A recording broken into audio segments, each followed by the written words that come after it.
et bienvenue dans cette vidéo. Alors aujourd'hui, l'objectif c'est de vous montrer sous forme d'un tutoriel comment on utilise le nouveau système de cathétérisme transseptal Baylis Versacross qu'on a utilisé dans notre centre et partager avec vous notre expérience. Bien sûr, il y avait déjà une première vidéo qui a été postée récemment que je vous invite à aller voir qui montre notre finalement impression à chaud.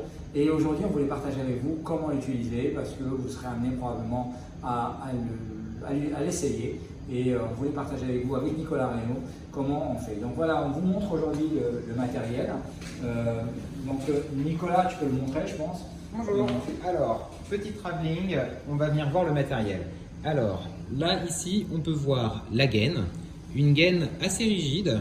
On a le dilatateur qui est ici, un dilatateur qui est lui aussi assez rigide puisque l'ensemble du matériel, on n'a pas d'aiguille pour rigidifier tout cet ensemble. Vraiment, à la fois la gaine comme le dilatateur doivent emporter la rigidité de l'aiguille qu'on n'utilise pas puisqu'on a ici ce guide aiguille que je vais tourner un tout petit peu pour vous montrer. Et on peut deviner ici l'embout en forme de pigtail, en forme de queue de cochon. Donc et voilà ce qui va se déplier dans l'oreillette gauche.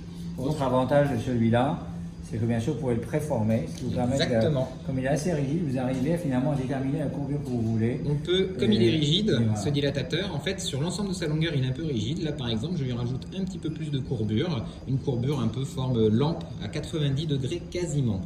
Alors, donc la technique, au niveau du bloc opératoire, sur nos champs stériles, on va passer d'abord le dilatateur dans la gaine. On aura évidemment rincé au préalable au sérum hépariné notre dilatateur et notre gaine. Et hop, il y a un petit clip. On arrive au bout et donc on a ici un profil assez effilé entre le dilatateur et le bout de la gaine. Et on a vraiment au niveau du septum, là ici on sent que c'est très smooth. C'est vraiment c'est très effilé et le passage la transition entre dilatateur et gaine a été très agréable. Ensuite, pour le reste de l'utilisation, une fois on pourra passer soit on monte notre guide dans la veine cave supérieure, soit on peut faire un échange sur guide. On peut mettre le gaine et dilatateur dans la veine cave supérieure sur un 0,35 en J classique, mais on peut aussi le monter directement dessus. Et donc ce qu'on va faire, c'est qu'on va passer le guide directement dans la gaine et dans le dilatateur, et ça va apparaître en sortie.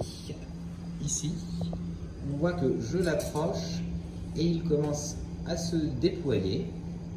Donc ça, c'est l'état dans lequel il est quand il est dans la veine cave supérieure.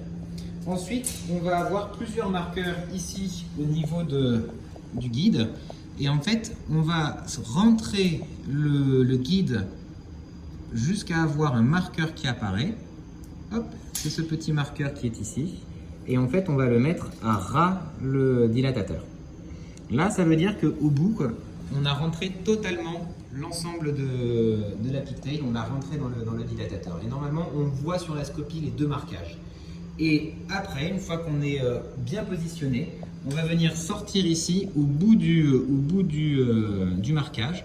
On va venir à peu près 1 cm jusqu'à ce que le marquage disparaisse. Et là, on a ici l'aiguille qui se déploie. C'est la partie rigide qui va permettre la réalisation du transseptal. Pour ceux qui utilisent l'aiguille Baylis habituellement, ça ressemble beaucoup à l'aiguille Baylis ici, puisque vous voyez l'aiguille sortie et l'aiguille fait le cathétérisme transseptal. Et après, une fois que vous êtes à gauche, vous pouvez voir le Théo, vous allez pouvoir pousser votre guide. Exactement. Et tout simplement, et il va s'enrouler dans l'oreillette gauche. J'ai trouvé ça comme étant une méthode très élégante d'aller dans l'oreillette gauche. Vous pouvez après le pousser en fonction de vos procédures, soit dans la veine pulmonaire. Et après, on n'a plus qu'à retirer l'ensemble gaine et dilatateur en laissant le reste du matériel. Si vous voulez échanger par une gaine de cryo ou une gaine de